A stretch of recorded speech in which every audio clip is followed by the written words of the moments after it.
Hi, I'm Christie, the Motive Guide. I'm an Enneagram coach, and I'm here with a guide to the Type 7. Maybe you've taken an Enneagram assessment and it said that you were a Type 7, or maybe you have a friend or a family member and they're like, oh, I'm a Type 7, and you're like, I don't even know what that means. Well, hopefully this video will help you understand a little bit more about the Enneagram Type 7. Well, first of all, I always like to start off with talking about the different names for each type. And for the Type 7, there's a couple different common names, and I just take the top 3 or 4. I got 4 here today, and the top name for a Type 7 is the Enthusiast. They're also called the Entertaining Optimist, or maybe even just the Optimist. They're also called the Adventurer. Type 7s are called the Enthusiasts because they have this exuberant excitement and insatiable enthusiasm for life. So that's kind of a mouthful right there. But they're always seeking experiences and possibilities. And that's why they're called the Enthusiast. It kind of encapsulates their zest for life and love for exploring new things. Now, they're called the Entertaining Optimists because Type 7s are known for being the ones that bring the fun. They have an energy level that's awesome. I'm sure you've been in a group or a crowd and there's that person that's so outgoing, and they are great at telling stories and jokes and just interacting with people, and they just have this charisma and this life in them. Chances are they're a Type 7. Type 7s also have a wonderful way of connecting with people.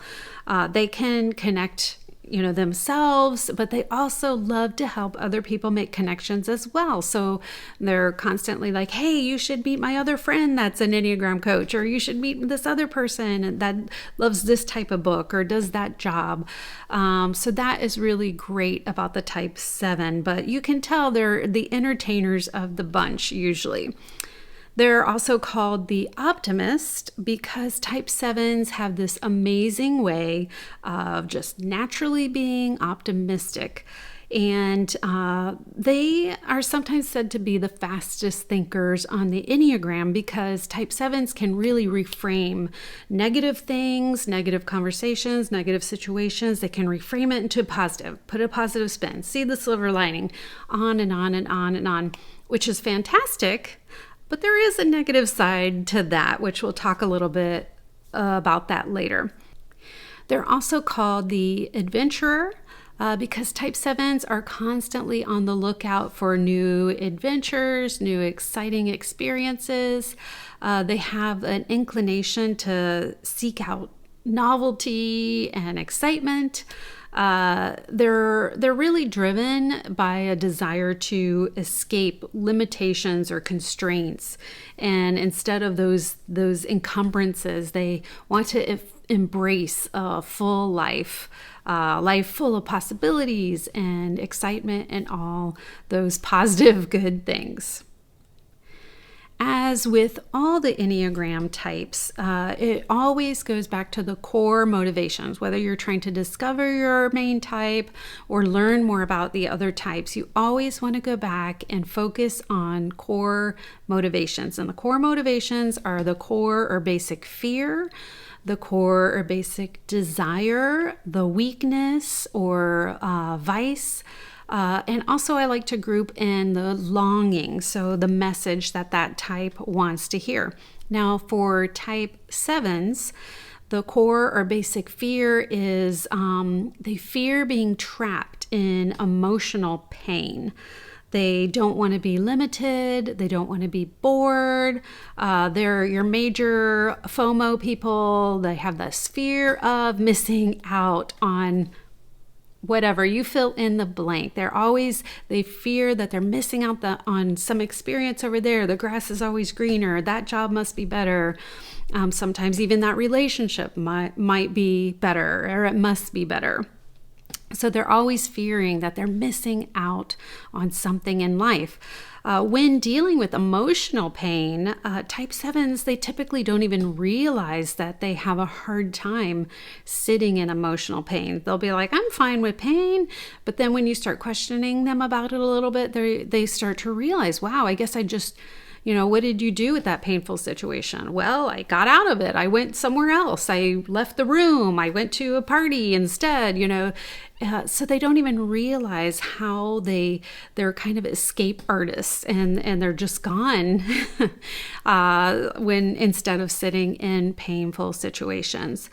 Type 7s are always battling anxiety, and this anxiety is this fear that they're never really going to get what they want or need in life, and therefore they're always going to have this deep emptiness inside. So that anxiety kind of drives that fear and pairs up with that fear and causes them to be the escape artist. So that could have been another name for a type 7.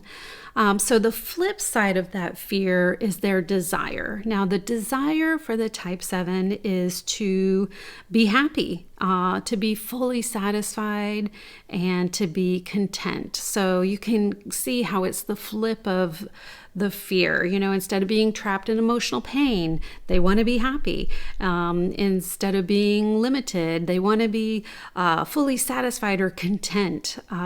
So you can see how this desire, it fuels things like their relationships, their jobs, their hobbies. You can see that influence, and it's like, think of it with a job. They might be, I'm going to try this job. This looks like really cool. And they get in that job and they're like, this is not cool at all. It's boring. So I think I really want to do that job. And so they invest in time into that, and they learn a lot about it, but not enough to become an expert, just enough to get by. And then they realize, this isn't really what I wanted to do either. So I think I want to do that. That looks way more cool, way more fun, way more what I'm all about, and so they'll dive into another job or even relationships sometimes. So it's that desire to feel fully satisfied and content that can fuel that hopping from thing to thing to thing. And just on the heels of that, when you were talking about jobs and type 7s, 7s have a much harder time with jobs that not only, that boredom factor, but jobs that have a lot of structure or rules and regulations or even layers of supervision. They don't like confrontation that much, but they also don't want to be held back or have lots of red tape. So, looking for a job that's going to have a lot more freedom and creativity, that's going to be a job that a type 7 would flourish a lot better at. The weakness or the vice of the type 7 is gluttony. We usually think of gluttony in relationship with food, but that's not exactly what we're talking about. Although I have heard a type 7 say that if they had the time and resources, they would try everything on the menu. But that's not necessarily about the food, but just the adventure in trying all the things, right? And that's what this gluttony is referring to, this desire to fill yourself up with experiences and stimulation.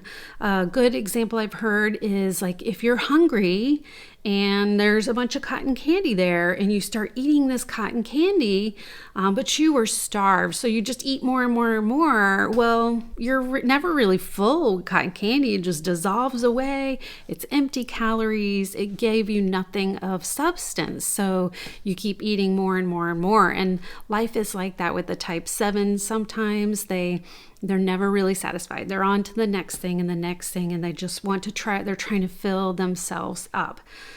So the longing that a type 7 wants to hear is, you will be taken care of.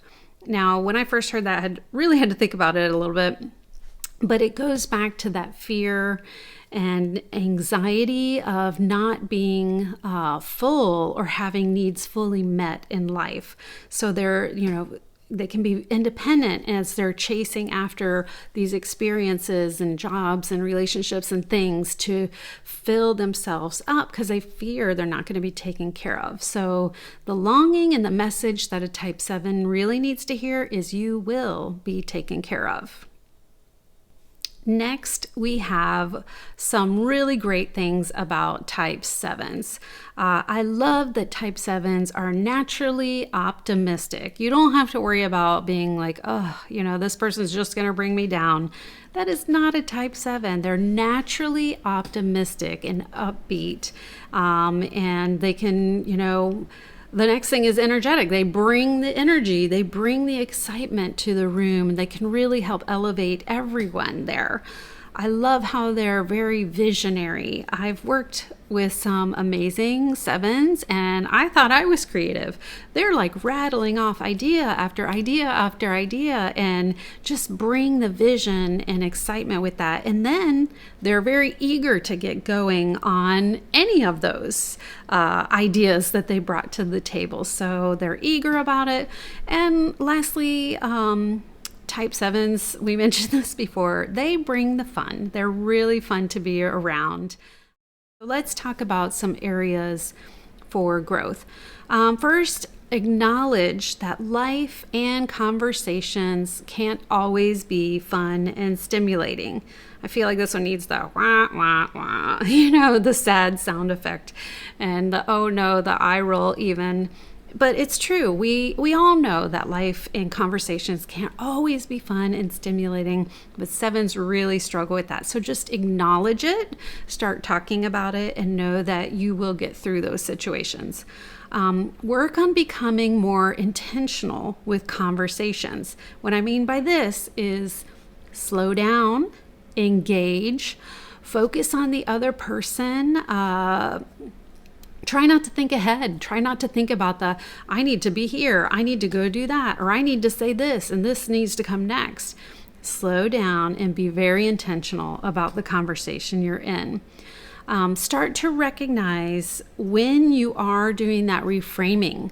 You can reframe situations and negative things so fast, but slow down because there's probably something really important to learn from that negative situation. So before you just brush it aside and push it under the rug, stop yourself, go, hey, I think I'm reframing, which can be a good thing, but before I just push it off, let's look for the learning experience.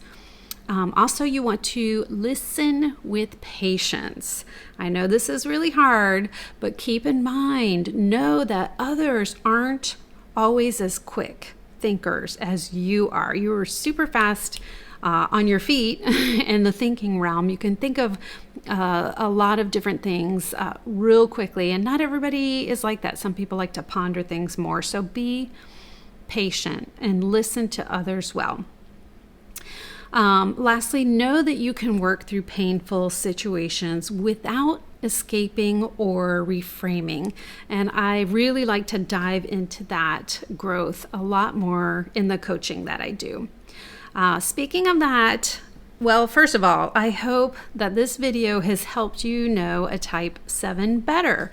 And if you are a type 7 and you want some help with growth, I do a deep dive with type 7s and with each type. And what we do is we dive into those core motivations. We look at blind spots that we all have. We discover different levels of health and look at different paths, the paths of stress, then the path of growth. And we work to get you to your healthiest level. So that might be something that's a next step for you.